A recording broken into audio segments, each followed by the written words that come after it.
Bonjour à tous, Robert Forcier, Immopreneur. Je reviens d'un PX4 qui a été toujours aussi génial que tous les PX qu'on fait avec ImmoFacile. J'avais un petit truc à partager sur une rencontre qu'on a eue avec un conférencier qui est venu nous voir. Et puis ça me chicote un peu parce que moi personnellement, ça ne m'a pas particulièrement touché. Où ça m'a touché d'une certaine façon, puis j'en ai fait une réflexion. C'était en rapport avec l'aspect des comportementales, on pourrait dire, où les gens peuvent avoir différentes attitudes et puis on peut évaluer ce que ça peut vouloir dire, la façon de se positionner physiquement quand on est avec quelqu'un. Fait que des fois, c'est comme, OK, quelqu'un se gratte ici, quelqu'un se gratte en arrière de la tête, ça peut vouloir dire un signe. La façon d'avoir les mains dans les poches, les bras croisés, une foule de trucs qui fait que on peut peut-être évaluer l'intérêt de la personne en rapport avec l'interaction qu'on a avec. Moi, je prends ça un peu avec un bémol parce que moi-même, personnellement, j'ai souvent les mains dans les poches, puis c'est peut-être une posture de relaxation. Et notre ami Pascal, qui fait des présentations régulièrement à ImmoFacile, utilise aussi des fois cette position-là. Et pour moi, je ne crois pas que ça détermine nécessairement quelque chose de très significatif. Et règle générale, la majorité de ces choses-là, pour moi, ne sont pas nécessairement significatives. Pourquoi? Parce que, bon, d'abord, je suis thérapeute et je m'intéresse surtout à la communication que j'ai avec les gens. C'est leur présence pour moi qui est importante. Si je parle à mon interlocuteur puis la personne est complètement absente et ailleurs, bien, il y a peut-être une raison, puis je vais aller valider avec la personne pourquoi elle n'est pas à l'écoute et pourquoi elle est ailleurs. Peut-être qu'elle vit quelque chose de particulier qui fait qu'elle ne peut pas être présente avec moi. Alors, des fois, il faut reporter notre rencontre. C'est pas parce que la personne n'a pas d'intérêt dans le moment présent qu'elle n'aura pas d'intérêt plus tard. Alors, il faut valider ces aspects-là.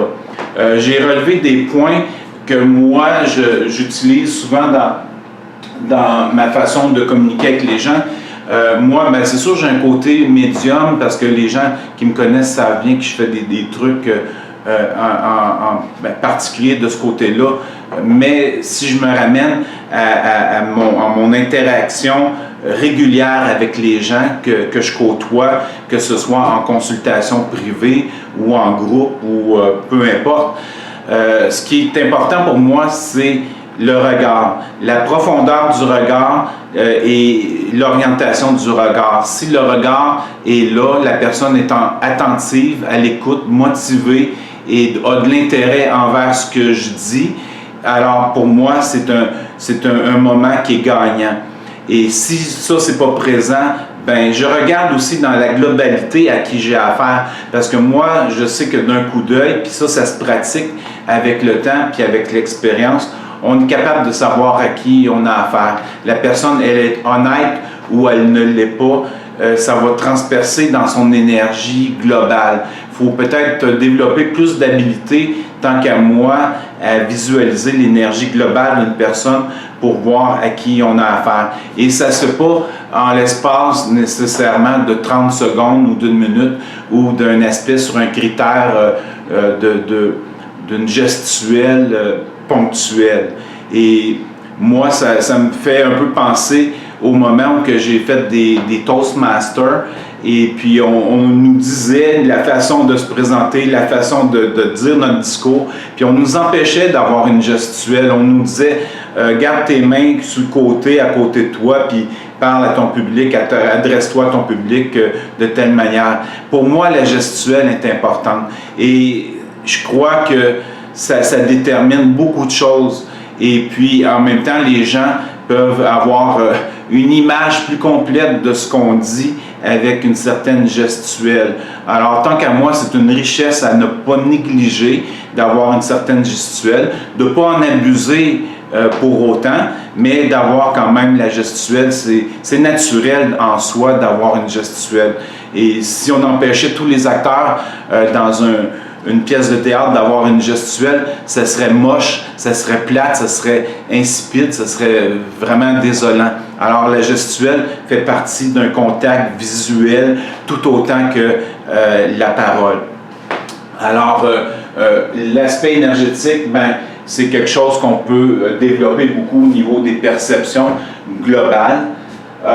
Puis se ramener toujours à la communication parce que une personne peut vivre quelque chose de difficile puis pourrait ne pas être présente avec toi dans ta communication, puis il faut avoir un certain respect de cette occasion-là de le valider. Et puis l'aspect comportemental, c'est une chose. Faut voir où est orientée la personne dans sa globalité, dans ce qu'elle vit, pour pouvoir avoir une bonne communication. Alors, c'est tout ce que j'avais à dire en rapport avec ça. C'est mon petit bémol. Oui, c'est intéressant d'évaluer un peu l'ennui des gens, mais personnellement, si on m'aurait observé dans cet atelier-là, qui d'ailleurs ne figure pas dans le PX4 comme tel, je pense que ça a été un invité qui est venu nous parler de ça comme ça. Très intéressant, mais moi, personnellement, à la longue, ça m'a un peu ennuyé, puis peut-être exaspéré. Si on m'aurait observé, peut-être que je bâillais, puis peut-être que par moments, j'avais des grands soupirs d'exaspération, parce que à la longue, je trouvais ça long. C'était un atelier qui pour moi, c'était pas le plus gagnant dans l'ensemble des ateliers qu'on a vus. Malgré que, bon, oui, c'est bien d'en prendre connaissance, mais il y a d'autres aspects sur lesquels il faut focusser davantage. Mais moi, je dis, c'est de regarder dans les yeux de personne à personne et voir dans le moment présent comment ça se passe. Puis, c'est pas con là, de recéduler un rendez-vous si la journée qu'on se rencontre la personne, ça ne fait pas. La poignée de main, oui, juste pour revenir un petit peu sur le détail de la poignée de main, oui, cette présence-là va aussi dénoter quelque chose que la personne vit. Mais quelqu'un qui peut avoir vécu une tragédie, peut-être que sa poignée de main va être molle et mollasque et pas trop solide parce que la personne est déstabilisée dans sa vie. Fait qu'il faut percevoir au-delà des signes physiques et des signes visuels, ponctuels, les signes énergétiques globales, parce que la personne peut vivre quelque chose qui fait qu'elle est déstabilisée, qu'elle est désorganisée, elle a perdu l'harmonie avec elle-même et son entourage parce qu'elle vit quelque chose de particulier. Tant qu'à moi, c'est plus important d'aller creuser de ce côté-là pour voir à qui on a affaire. Et puis, bien évidemment, toujours le contact visuel, voir et évaluer la profondeur des propos des gens. C'est là que la richesse d'une communication. Est-ce que la personne elle veut vraiment t'entendre ou pas? Regarde, on le voit, c'est quand même relativement simple. Et puis, bon, que la personne croise les pieds, croise les bras, je m'en balance. Personnellement, je m'en balance, je vais plutôt aller valider autre chose et valider son énergie. Ça, pour moi, ça me parle. Et si des fois, quelqu'un a besoin d'avoir un peu plus de conseils de ce côté-là, je peux sans doute les aider. J'ai une longue expérience dans le counseling et dans les consultations, soit énergétiques ou de santé, parce que c'est quelque chose auquel j'ai à cœur. Et j'ai dirigé le Collège des orthothérapeutes professionnels du Québec pendant une 12aine d'années. Et j'ai formé des gens à travailler davantage dans le ressenti, parce que le ressenti nous emmène beaucoup d'informations. Fiez-vous sur votre ressenti, fiez-vous sur votre intuition, ça peut vous aider énormément. Mais il n'y a pas que ça aussi. Fait que faut aussi doser entre l'aspect de ce qu'on perçoit et après ça, évaluer, valider, toujours valider l'information qu'on reçoit avec les gens juste pour simplement faire le point avec les gens, pour s'assurer qu'on n'est pas dans le champ. Parce que des fois, on peut avoir des perceptions totalement erronées.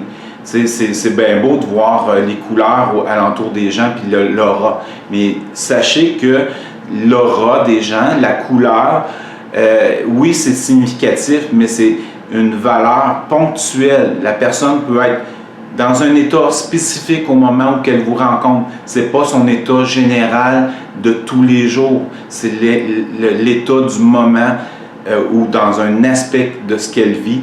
Et souvent, c'est circonstanciel avec la période de ce qu'elle vit dans le moment présent. Alors, il faut juste être prudent de ne pas tout de suite condamner la personne à quelque chose alors qu'elle n'y est pour rien. Des fois, c'est juste une question d'attitude, une question d'état psychique, d'état mental, puis ça se change. En PNL, on peut modéliser notre état. Si on en prend conscience, puis on dit « Hey, moi, je suis dans un état qui est de colère », c'est pas moi à tous les jours, ça. Mais si tu en prends conscience, tu dis « OK, qu'est-ce que je peux faire pour changer mon état, pour m'amener ailleurs? » C'est la même affaire quand on fait un soin à quelqu'un. Si je pense à ma comptabilité pendant que je fais un soin d'orthothérapie, je ne suis pas présent. Je ne suis pas présent à ce que je fais. Ramène-toi au présent et fractionne le temps dans la seconde, dans la microseconde pour être le plus possible dans ton temps présent. Et c'est la même chose dans n'importe quoi, que tu sois entrepreneur, que tu sois dans ta comptabilité. Si tu fais de la comptabilité, fais-le à fond. Si tu fais de l'escalade, de rocher, t'es mieux de ne pas penser à ta comptabilité, tu vas faire une chute parce que tu ne seras pas présent à toi-même. Alors, la présence, c'est la clé de tout. Merci.